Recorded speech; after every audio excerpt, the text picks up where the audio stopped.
Your greatest adversary is not a scheming rival or a hidden enemy, it is your own mouth, a traitor that betrays you with every careless word. Imagine this: in a quiet room, someone weaves a web of your downfall, their threads spun from the very words you spoke in trust, jest, or weakness. That offhand joke you tossed out thoughtlessly, it's now evidence of your indiscretion, a mark against your character. That secret you shared in a moment of vulnerability, it's leverage, a weapon in their arsenal. That fleeting lapse in composure, it's their blueprint to unravel your influence. You believe your words dissolve into the air, that conversations fade into memory, that trust shields your confidences. This is a perilous delusion, a fantasy that has toppled empires, shattered alliances, and ruined reputations across centuries. Every titan of history has stumbled over words they wished to reclaim. Every great endeavor has faltered when loose tongues broke trust. Every dream has crumbled when a careless phrase handed enemies the tools to destroy. In the intricate chess game of power, your mouth is your most dangerous weapon, a double-edged blade capable of carving your legacy or slicing through your own defenses. Niccolò Machiavelli, a piercing observer of human ambition in the treacherous courts of Renaissance Italy, where betrayal was currency and influence was survival, uncovered a timeless truth: those who master their words master their destiny. Those who fail become prisoners of their own voice. His insights, forged in a world of political intrigue and psychological warfare, are not mere historical relics, they are a living codex for navigating the modern battlefield of influence, where every conversation is a potential minefield, every word a move that either fortifies your position or exposes your vulnerabilities. Your speech is not neutral, it is either a strategic advance that builds your empire, or a reckless blunder that hands your enemies the keys to your downfall. What follows is a journey through 10 psychological traps where your mouth becomes your executioner, daily scenarios that ensnare the unwary but empower the wise. These are not rare events, they are the hidden currents beneath every interaction, the silent threats in every word you utter, from rage-fueled confessions to drunken revelations, from sympathy-driven disclosures to the seductive lure of promises. These traps are universal, lurking in the conversations you take for granted. To embark on this path, make the solemn vow, I speak only to win. This is not a casual affirmation, it is your initiation into the art of verbal sovereignty, your pledge to wield your words with the precision of a master strategist. Are you ready to transform your voice from a liability into a weapon of unshakable power? Let us begin.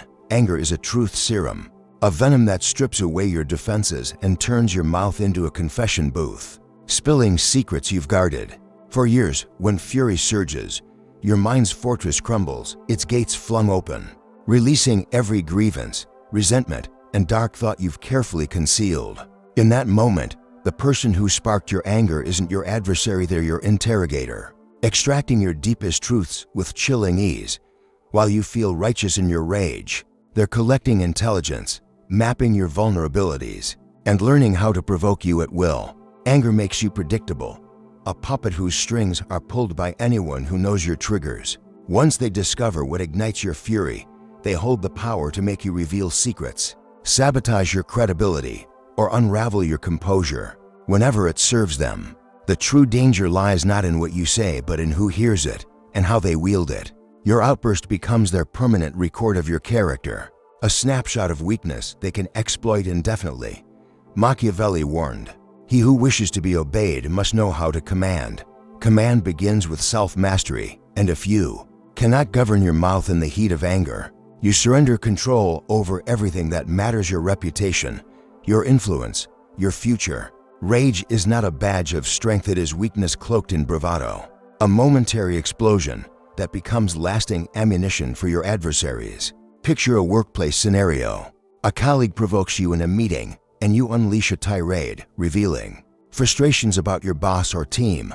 Those words, meant as a release, become their leverage, whispered to others to undermine your position or shared in a performance review to question your professionalism. Historically, Roman senators like Cicero lost influence when anger led to reckless speeches, exposing their motives to rivals who waited for such lapses. In today's world, a CEO's public outburst might go viral, eroding investor trust and inviting media scrutiny. Their career tarnished by a single unfiltered moment. The powerful feel anger but process it in solitude, responding with calculated precision rather than emotional chaos. They treat fury as a signal to strategize, not a trigger to confess. Imagine a rival baiting you during a high-stakes negotiation. Instead of erupting, you pause, breathe, and deliver a calm, incisive response. That shifts the power dynamic, leaving them disarmed and exposed. Your anger becomes a tool for insight, revealing their tactics while concealing your own. To master this, train yourself to recognize the physical signs of rage-clenched fists, racing heart, and use them as cues to pause, redirect your energy into a strategic move, such as reframing the conversation or redirecting focus to your strengths. The disciplined man turns anger into power, not poison. Practice when anger rises, pause and ask, what does this reveal about my triggers? And how can I use it strategically? Journal the incident, noting the provocation and a calculated response you could employ next time. For example, if a friend's slight angers you, redirect the conversation calmly, perhaps by asking a probing question, and observe their reaction. Track how this preserves your control and shifts dynamics, noting their surprise or retreat. Declare in writing, "My anger serves my success" is a heady elixir, intoxicating your ego and loosening your tongue more insidiously than any wine. When you achieve a victory, a promotion, a deal, a personal triumph, your ego craves recognition, urging you to broadcast your brilliance, claim credit for your strategy, and bask in the applause of others. This hunger for validation is a trap deadlier than failure, transforming your triumphs into tutorials for your rivals. Every explanation of your success is a roadmap for those plotting your defeat. Every detail a blueprint for your replacement. Every boast a gift to those who seek to overtake you. Your competitors are not celebrating your achievements, they are dissecting them, reverse engineering your methods to steal your edge, while you revel in the spotlight. They lurk in the shadows, turning your words into their weapons. Machiavelli cautioned, "A wise ruler ought never to keep faith when by doing so it would be against his interests." Sharing your victory story feels like loyalty to supporters or a natural expression of pride, but it betrays your future by educating your enemies. True masters celebrate inwardly. Their triumph's a silent force that commands respect without explanation. Their mystery preserves their power, while explanation dilutes it, stripping away the enigma that makes them formidable. Consider a startup founder who boasts on social media about their innovative process, detailing every step of their success. Competitors seize this, mimic their strategy, and erode their market advantage.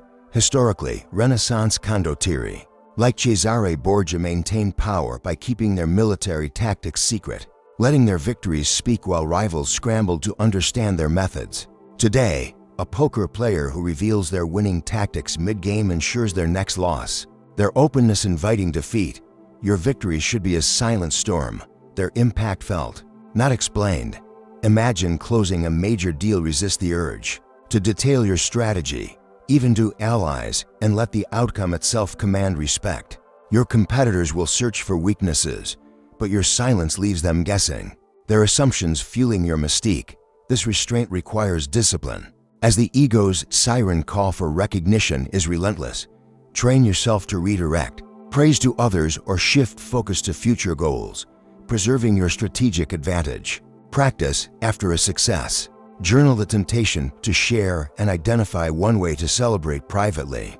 Perhaps a personal reflection, a quiet reward, or a symbolic gesture like a journal entry. Next time you're tempted to boast, redirect the conversation to a neutral topic or ask others about their goals, noting how your restraint shapes their perception. Track their reactions. Do they probe further, or do they respect your mystery? Declare in writing, victory speaks silently. Alcohol is not a creator of thoughts, but a saboteur of defenses. Dismantling the mental fortress that guards your secrets, each drink erodes your vigilance. Each glass lowers your guard. Each bottle transforms you into an intelligence asset for anyone sober enough to listen. Secrets that take years to uncover through careful observation spill freely. In a single drunken night, affairs confessed, strategies revealed, fears admitted, plans exposed. Professional manipulators are masters of liquid interrogation, crafting, relaxed settings with flowing drinks and innocent questions, turning your loosened tongue into their treasure trove.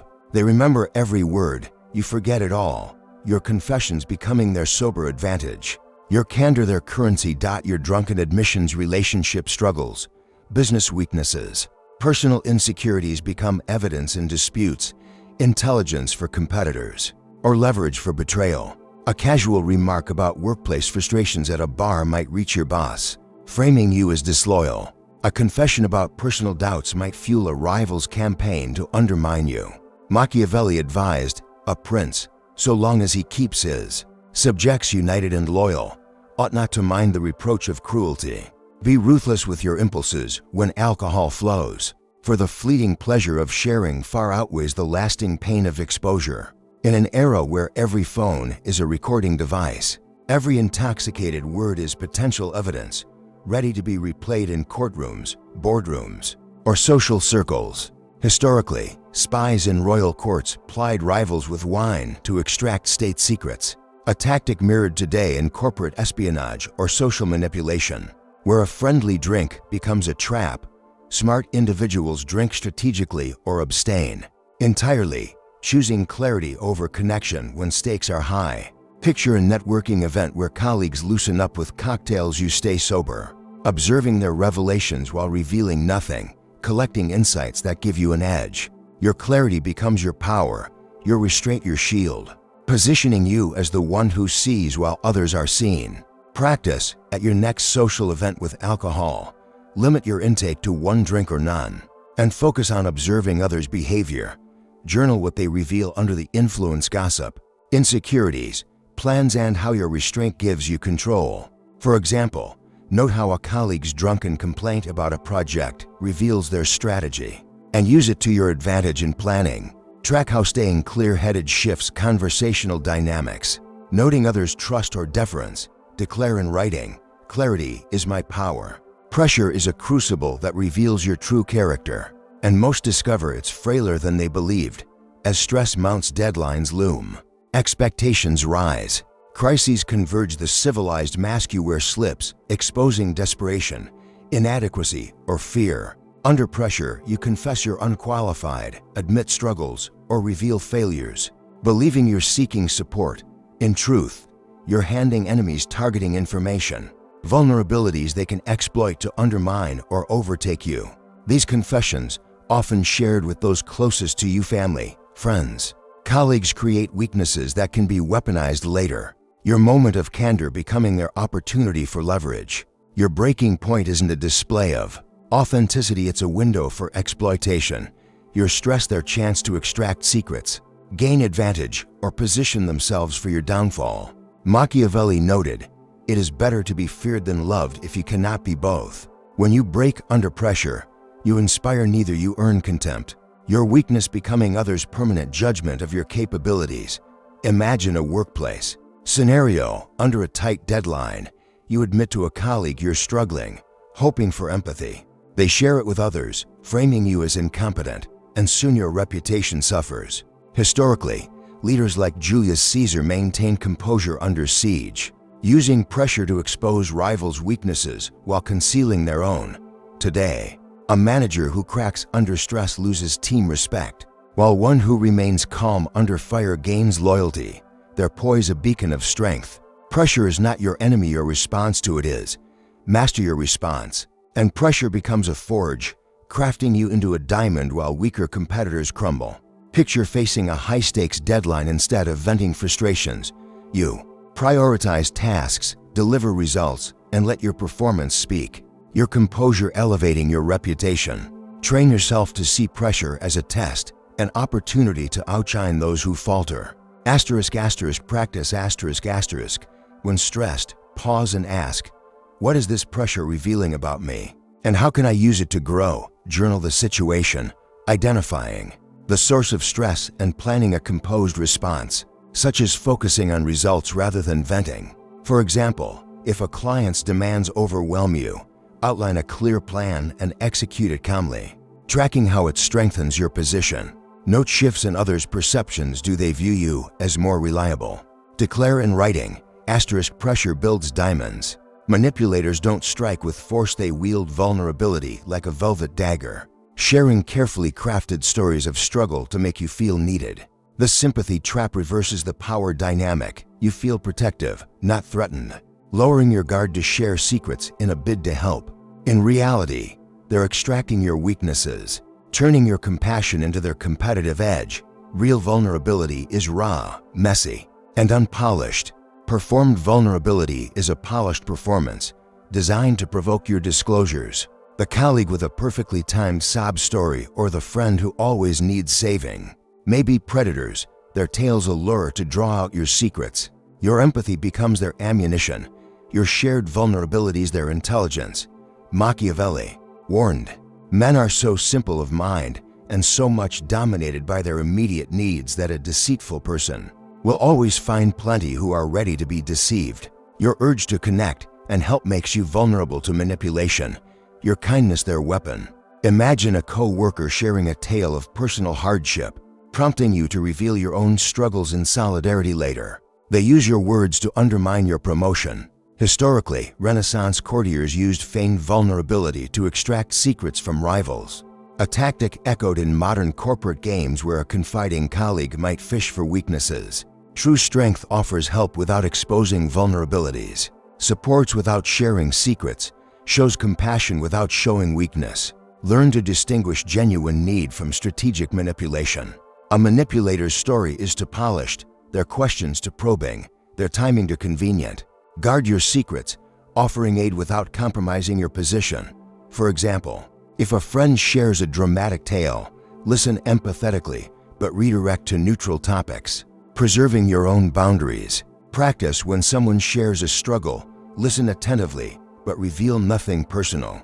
Journal their behavior, noting signs of manipulation, probing questions, overly polished stories, or strategic timing. Track how withholding shifts the dynamic, noting their frustration or increased respect. For instance, if a colleague seeks sympathy, offer support without disclosing your own challenges. Observing their reaction. Declare in writing, * I help without revealing. Social groups are clandestine marketplaces where information is currency, and gossip is the trade that fuels power dynamics. Every secret shared, every opinion revealed, every confidence broken carries value in this social economy. Most people are terrible negotiators, giving away intelligence without gaining any in return. The person who collects secrets without sharing accumulates power. The one who shares without collecting becomes powerless. Information brokers, those who seem trustworthy, interested, and connected, are often running covert intelligence operations. Your secret's their product, your trust their transaction cost. The danger of gossip isn't just what you say about others, it's what it reveals about you. Sharing secrets proves you're untrustworthy. Breaking confidences advertises your unreliability. Spreading gossip brands you as a liability. Machiavelli observed, "The way men live is so far removed from the way they ought to live that anyone who abandons what is for what should be pursues his downfall rather than his preservation." Gossip feels like harmless bonding, a way to connect and build trust, but it's information warfare, a marketplace where your words are traded like commodities. Imagine gossiping about a colleague's mistake, only to find your words used to question your loyalty in a performance review. Historically, Renaissance spies thrived in gossip-rich courts, collecting secrets to topple rivals, their ears sharper than any blade. Today, a workplace gossip might share your complaints, framing you as disloyal to curry favor with management. Master the information economy by becoming a collector, not a distributor. Listen intently, contribute nothing valuable, and watch others destroy themselves with their own loose tongues. For example, in a friend group, someone might share juicy gossip about another's failure, tempting you to add your own. Instead, nod, listen, and redirect the conversation, noting what they reveal about their motives or alliances.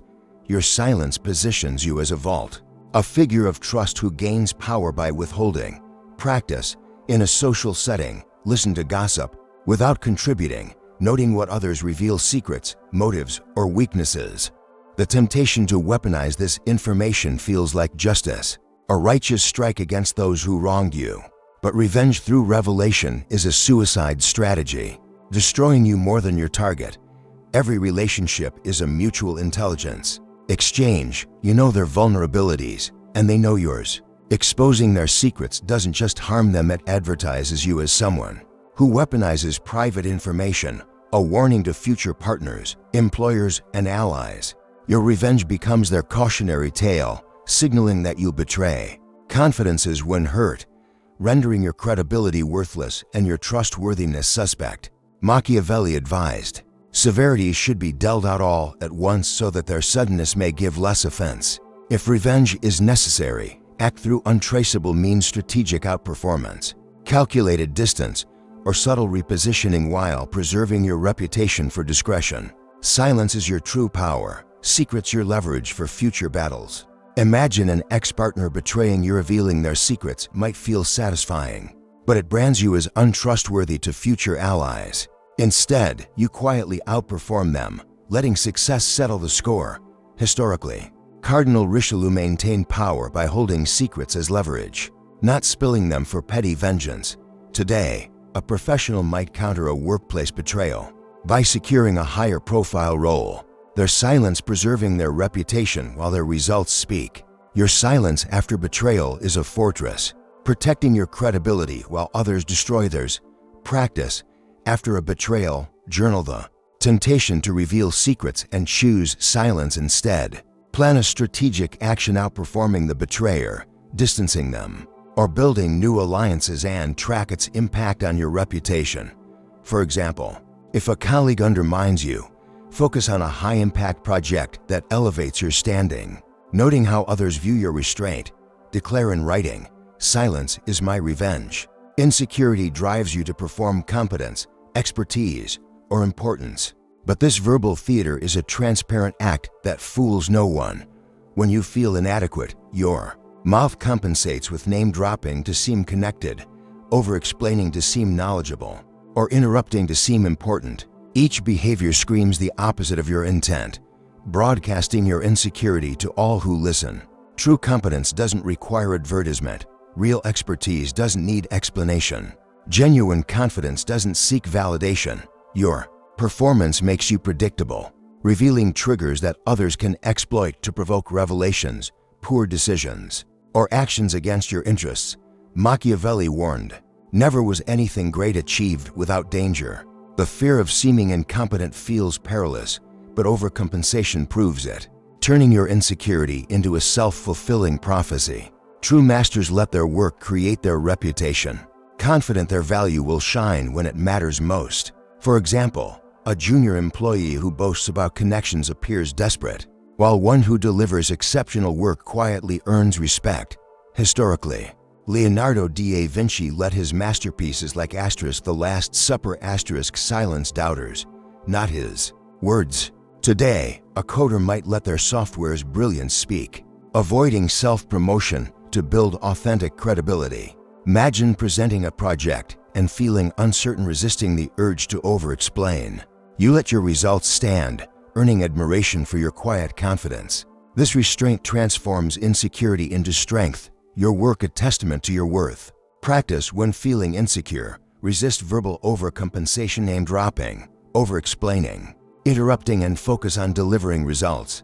Journal moments where you let actions speak, noting how others respond.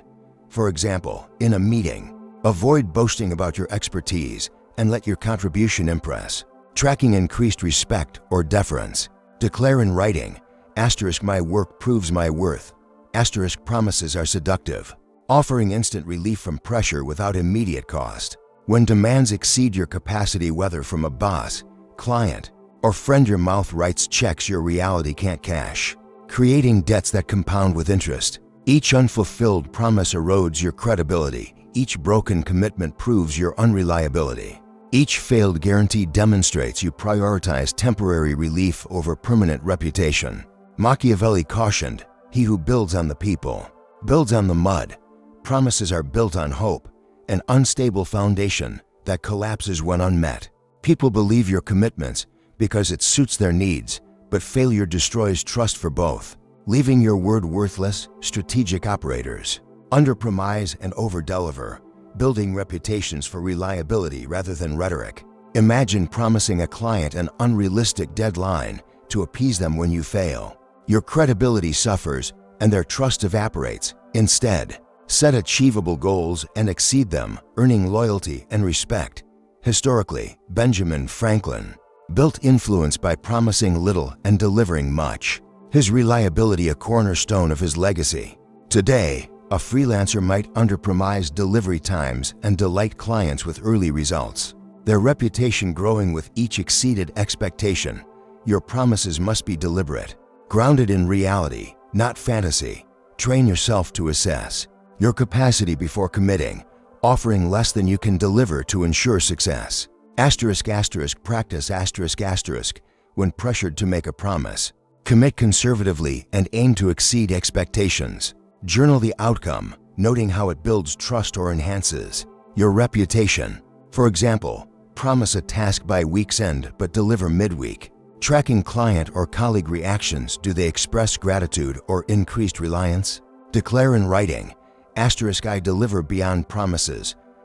Your mouth has betrayed you countless times, turning every conversation into a potential minefield, where one wrong word can unravel years of careful positioning. These 10 traps: rage-fueled confessions, boastful victory parades, drunken revelations, stress-induced disclosures, sympathy-driven leaks, gossip's information economy, authorities' tests, vengeful betrayals, insecure performances, and empty promises are not anomalies. They are daily battles in the war of influence, lurking in the mundane exchanges you overlook. The difference between victims and victors lies not in intelligence or opportunity, but in verbal discipline, the ability to control your mind before your mouth speaks. Machiavelli understood that life's game is won not by those who speak freely, but by those who wield their words with surgical precision. Every word you utter either strengthens your position or weakens it. Every silence either protects your power or costs you an opportunity. In a world where words are recorded, remembered, and weaponized through smartphones, social media, or whispered gossip, your verbal discipline is your most valuable asset. The most powerful figures in history were not the most talkative, but the most strategic. Their words building empires, their silences preserving them. Consider Elizabeth I, who navigated England's volatile court with calculated speech, her restraint amplifying her authority. Today, a tech mogul might choose silence during a controversy, letting results counter criticism. Their strategic communication a shield against chaos. Will you let your mouth sabotage your empire, feeding enemies intelligence through careless words, or will you master the ancient art of strategic communication, joining those whose whispers command power while others' shouts betray weakness? Your choice now shapes your legacy. Choose silence over recklessness, strategy over emotion, control over chaos. Your words can build your empire or become the tools others use to dismantle it. Master your mouth, and you master your destiny, forging a presence so formidable that no rival, no betrayal, no pressure can shake it. Your voice is your power. Wield it with precision, guard it with vigilance, and let it carve a legend that echoes beyond your lifetime. Practice for mastery. Create a verbal discipline journal, tracking one instance of each trap over a month. For each rage, boasting, drinking, stress, sympathy, gossip, authority, betrayal, insecurity. Promises. Note the situation, your initial impulse, and the strategic response you chose, e.g., pausing in anger, redirecting gossip, underpromising. Reflect on how each choice preserved or enhanced your power, noting shifts in others' behavior. Respect, caution, or trust. Review weekly to refine your discipline, building a habit of speaking only to win. Declare in writing, my words forge my destiny.